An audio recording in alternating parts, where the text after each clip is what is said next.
Belakangan minuman, makanan, atau obat yang berlabel herbal atau tradisional ini menjadi primadona. Beberapa harganya memang lebih miring, warga juga terlanjur percaya bahwa bahan-bahannya ini penyusunnya tak bercampur bahan kimia. Namun tidak begitu juga adanya loh good people, karena faktanya banyak oknum yang memanfaatkan label herbal atau tradisional ini meraup untung dengan cara nakal.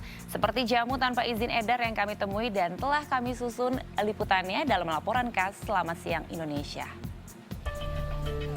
Iming-iming ampuh menangkal penyakit dalam tubuh tanpa obat kimia menjadi jargon yang belakangan digunakan para pengedar jamu ilegal yang kami telusuri keberadaannya.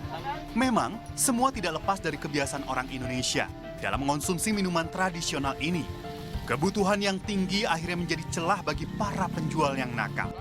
Berdasarkan riset kesehatan dasar Kementerian Kesehatan tahun 2010, 49,53% orang Indonesia ternyata mengonsumsi jamu, entah untuk sekadar menjaga stamina atau untuk mengobati penyakit. Karena itulah good people, minum jamu bukannya dilarang, tapi kita wajib waspada karena banyak juga jamu yang beredar tanpa izin BPOM. Timnet menelusuri sejumlah penjual jamu di wilayah Jakarta Selatan.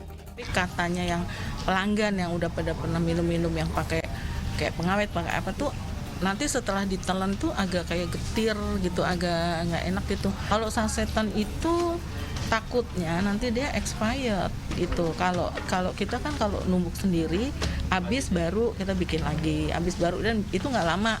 Kita bikinnya setiap saat gitu, baru bikin lagi. Penjual lain yang kami temui akui, bukan sekali dua kali mendapatkan tawaran dipasok jamu kemasan tanpa izin edar. Pernah ada yang bandel nggak Pak, yang nakal, suka nawar-nawarin ke Bapak, Pak, nih jamu Pak, padahal ya, harganya kok murah gitu. Yang nawarin sih tetap aja, tapi kan kita kan tahu, maksudnya kita sih nggak tahu persis, maksudnya tapi kalau menawarkan terlalu murah kan kita waspada kan kayak gitu, intinya kan kayak gitu kan. Jadi kita mendingan kita jual mahal tapi ada khasiatnya buat orang lain, dan orang lain itu akan kembali lagi.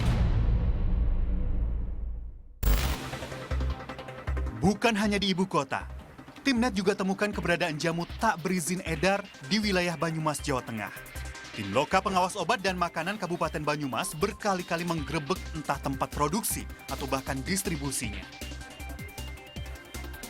Mirisnya, petugas tidak hanya temukan fakta bahwa jamu kemasan yang dibuat tidak berizin, namun juga dioplos dengan campuran bahan kimia berbahaya asal-asalan.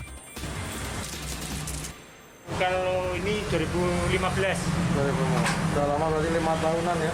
Ya kurang lebihnya seperti itu, Pak. Terus tahu nggak yang dijual-jualnya obat-obat apa itu, tahu nggak? Nah. Ya seperti itulah, Pak. Nah. Terus ini tahu mengandung bahan-bahan berbahaya gitu nggak? Efeknya itu tahu nggak? Efeknya kurang tahu, Pak. Tapi tahu kandungannya itu? Kalau kandungannya ya sedikitnya lah, Pak. Yang berbahaya gitu ya? Ya kalau berbahaya sih tidak tahu. Paling itunya ya buat sih bagus gitu. Di wilayah kami ada 4 kabupaten, Purbalingga, Banjarnegara, Banyumas itu sendiri, dan Cilacap. Dan dari 4 kabupaten ini memang masih ada beberapa kita temukan obat-obat tradisional yang dijual tidak memenuhi persyaratan gitu ya. Ada yang belum ada izin edarnya, dan bahkan setelah kita uji ada beberapa yang masih mengandung bahan kimia obat. Ya. Tadi sudah dilakukan pengawasan di beberapa sarana, meskipun dari laporan yang masuk ke saya tadi, dari 3, 1 yang masih ada temuan ya, yang 2 sudah bersih ya. Teliti kode produksi, cek kandungan jamu, serta jeli melihat kemasan paling tidak menjadi langkah sederhana sebelum kita mengonsumsi jamu. Tim Liputan melaporkan.